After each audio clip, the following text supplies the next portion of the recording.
Hello my dear all, എല്ലാവർക്കും സുഖം തന്നെയല്ലേ? എല്ലാവരും ഹാപ്പി ആയിട്ടിരിക്കുക കേട്ടോ. അപ്പോൾ ഇന്ന് രാവിലെ ബ്രേക്ക്ഫാസ്റ്റിന് നമുക്ക് ഒരു പാലക്കാടൻ വറുത്തരച്ച സാമ്പാറും പൊടിയും കൂട്ടിയിട്ട് ഇഡ്ഡലി ആയാലോ. ഒരു 1/2 കപ്പ് തോരപ്പരിപ്പ് നല്ലോണം കഴുകി കുക്കറിലിട്ട് ഒരു 3-4 വിസിൽ വരുത്തി വേവിച്ചെടുക്കുന്നുണ്ട് കേട്ടോ. ഞാൻ ഒരുപാട് വെജിറ്റബിൾസ് ഒന്നും ചേർക്കണില്ല കേട്ടോ ഈ സാമ്പാറിന്.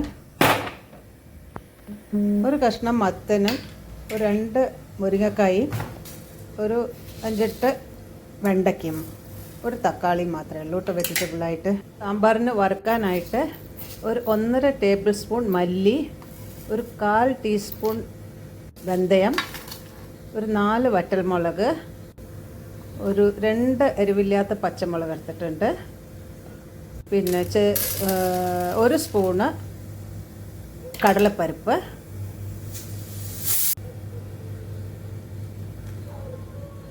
കറിവേപ്പില, 2-3 ചെറിയ ഉള്ളി, 2 ചെറിയ കഷ്ണം കായം, പിന്നെ ഒരു 1/4 കപ്പ് നാളികേരം അരച്ചരിവിയത് കേട്ടോ. ഈ സാമ്പാർ മസാല വറുക്കാൻ തുടങ്ങുന്നതിന് മുമ്പായിട്ട് നമുക്ക് ഒരു നെല്ലിക്ക വലുപ്പത്തിൽ പുളിയെടുത്ത് പിഴിഞ്ഞ് ആ പുളിവെള്ളം കുറച്ച് മഞ്ഞൾപ്പൊടിയും ഉപ്പും ചേർത്ത് തിളപ്പിക്കാൻ വയ്ക്കുക. സാമ്പാറിൻ്റെ കൂട്ടെല്ലാം എല്ലാവരുടെയും ഒരേ തന്നെ ആയിരിക്കും, പക്ഷെ ഉണ്ടാക്കുന്ന വിധങ്ങളിൽ പലതരമായിരിക്കുമല്ലോ. ഇത് എനിക്ക് എൻ്റെ ചെറിയ അമ്മയുടെ അനിയത്തി പഠിപ്പിച്ചു തന്നാണ് ഇങ്ങനെ ഉണ്ടാക്കാൻ. അവർക്ക് ഒരു വെപ്പുകാരൻ വീട്ടിലിങ്ങനെ വെക്കാൻ വന്ന സമയത്ത് പഠിപ്പിച്ചു കൊടുത്തത് അത്രേ, ഇങ്ങനെയാണ് സാമ്പാർ വെക്കേണ്ടതും വറുക്കേണ്ടതും ഒക്കെ എന്ന്. അപ്പോൾ അവർ അത് കണ്ട് പഠിച്ചിട്ട് അതെനിക്കും കൂടി പറഞ്ഞു തന്നാണ് കേട്ടോ. ഒരു ചീൻചട്ടിയിൽ കുറച്ച് എണ്ണ ഇട്ടത് ചൂടാവുമ്പോൾ ഈ കായത്തിൻ്റെ കഷ്ണം അതിലിട്ട് ഒന്ന് മുറിച്ചെടുക്കുക. എന്നിട്ട് അതിൽ ബാക്കി മസാലകൾ ഓരോന്നായിട്ടിട്ട് നമുക്ക് നന്നായിട്ട് വറുത്തെടുക്കാം.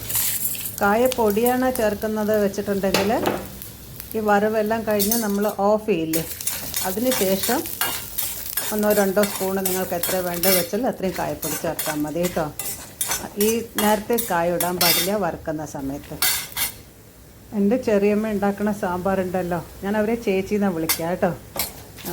ഒരു തവണ ആ സാമ്പാർ കഴിച്ചിട്ടുണ്ടെങ്കിൽ പിന്നെ അതൊരിക്കലും ഒരാളും മറക്കില്ല.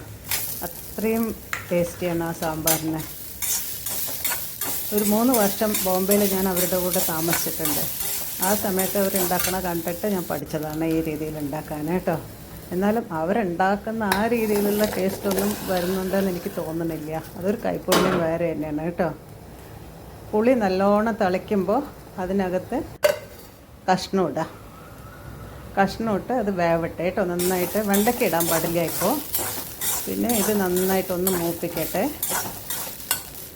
ബ്രൗൺ ആവേണ്ട ആവശ്യമൊന്നുമില്ല നാളികേരം, പക്ഷെ ഒന്ന് നന്നായിട്ട് മൂത്ത് വരണം കേട്ടോ, ചൂടാവണം. പിന്നെ അത് ഒരു ചെറിയ തെരതെരിപ്പോടെ വേണം അരച്ചെടുക്കാൻ കേട്ടോ. അപ്പോൾ അതിനിടയ്ക്ക് നമുക്ക് വെണ്ടയ്ക്ക ഒന്ന് അതേ ചീഞ്ചട്ടിയിലിട്ടിട്ട് ഒന്ന് വഴറ്റിയെടുക്കാം. ഇനി വെണ്ടയ്ക്ക വഴറ്റിയെടുത്തിട്ട് വേണം അതിലിടാൻ, അല്ലെങ്കിൽ ഈ സാമ്പാറിന് ഒരുപാട് വഴുവഴുപ്പ് വരും ഈ വെണ്ടയ്ക്കയുടെ. ഇത് പ്രത്യേക ടേസ്റ്റായിരിക്കും ഇങ്ങനെ ചെയ്താൽ. ഇത് അരയ്ക്കുമ്പോഴാണെങ്കിലും അരവ് ഒരുപാട് ഇങ്ങനെ നൈസായിട്ട് അരയരുത് കേട്ടോ. ചെറിയൊരു തരിതരിപ്പ് വേണം മസാലയ്ക്ക്.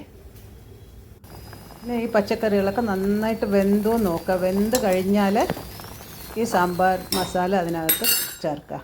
ഈ കൂട്ട് ചേർത്തതിന് ശേഷം 5 മിനിറ്റ് തിളപ്പിക്കണം. വെണ്ടയ്ക്കതിന് മുമ്പ് വെണ്ടയ്ക്കയും തക്കാളിയും ചേർക്കുക. മസാലയും ചേർത്ത് തക്കാളിയും ചേർത്ത് ഒരു 5 മിനിറ്റ് നന്നായിട്ട് തിളയ്ക്കട്ടെ കേട്ടോ. നന്നായി തിളച്ച് കഴിഞ്ഞു ഇപ്പോൾ 5 മിനിറ്റ്. ഇനി നമുക്ക് പരിപ്പ് എടുത്ത് അതൊന്ന് ഉടയ്ക്കുക കയ്യിലുണ്ട്.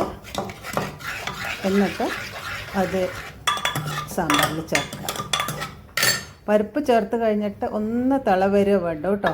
അത് കഴിഞ്ഞാൽ ഓഫ് ചെയ്യണം, അല്ലെങ്കിൽ അബദ്ധത്തിൽ അത് അടിയിൽ പിടിച്ചു പോകും. അതിൻ്റെ മേലെ കറിവേപ്പിലയും മല്ലിയിലയും ഇട്ടിട്ട് അടച്ച് വയ്ക്കുക ഒന്ന്. അപ്പോൾ ഇനി സാമ്പാർ ഒന്ന് താളിക്കണമല്ലോ. അപ്പോൾ ചീഞ്ചട്ടി ചൂടാവുമ്പോൾ ഒരു 2 സ്പൂണ് വെളിച്ചെണ്ണ ഒഴിക്കുക. കൂടെ വേണമെങ്കിൽ 1 സ്പൂൺ നെയ്യും കൂടെ ഒഴിക്കുക കേട്ടോ, നല്ല മണം ഉണ്ടാവും. ഞാൻ പിന്നെ കഴിക്കുന്ന ഫുഡിൻ്റെ കൂടെ ചേർക്കണതുകൊണ്ട് നെയ്യ് ഇതിൽ ചേർക്കുന്നില്ല. കടുകും 2 കപ്പൽമുളകും കറിവേപ്പിലയും ചേർത്തിട്ട് അങ്ങനെ ഇതിൻ്റെ മുകളിൽ ഷൊയ്യെന്നങ്ങോട്ട് ഒഴിക്കുക കേട്ടോ. പിന്നെ 1 സ്പൂണ് ശർക്കരപ്പൊടിയോ അല്ലെങ്കിൽ നിങ്ങൾ ശർക്കരയാണ് ഉള്ളത് വെച്ചാൽ അതൊന്ന് കുത്തിപ്പൊടിച്ചിട്ടോ അതിൻ്റെ മേലെ അങ്ങോട്ട് ഇടുക. അപ്പോൾ അങ്ങനെ നമ്മുടെ സാമ്പാർ റെഡി ആയിരിക്കണം കേട്ടോ. അപ്പം ഇഡ്ഡലി ഉണ്ടാക്കിയാലോ. ഇത് അരച്ച് വെച്ച മാവ് കണ്ടോ എന്ത് ഫ്ലഫി ആയിട്ടിരിക്കുന്നു. അപ്പോൾ എൻ്റെ കയ്യിൽ ഇഡ്ഡലി പാത്രമില്ല, ഇഡ്ഡലി തട്ടുമില്ല. അപ്പോൾ ഈ കുക്കറിൽ വെക്കുന്ന തട്ട് മാത്രമേ ഉള്ളൂ. പിന്നെ ഞാൻ കുക്കറിൽ വെച്ചിട്ടാണ് ഉണ്ടാക്കണം കേട്ടോ. വെള്ളം ചൂടാവുമ്പോൾ ഇതെടുത്ത് വെച്ച് അടിച്ച് വിസിൽ വെക്കാൻ പാടില്ല. കുക്കറിൽ വെക്കുമ്പോൾ ആവി ഇങ്ങനെ പുറത്ത് പോയിക്കൊണ്ടിരിക്കണം. അങ്ങനെ ഒരു 5 മിനിറ്റ് വെച്ചാൽ മതി. 5 മിനിറ്റിൽ ഇഡ്ഡലി റെഡിയാവും പെട്ടെന്ന്. അപ്പോൾ ഇനി അടുത്ത് അതിൻ്റെ മുകളിൽ ഒന്ന് വെള്ളമൊക്കെ തളിച്ച് ഇഡ്ഡലിയെല്ലാം പുറത്തെടുത്ത് പിന്നെ നമുക്ക് കഴിക്കാം കേട്ടോ.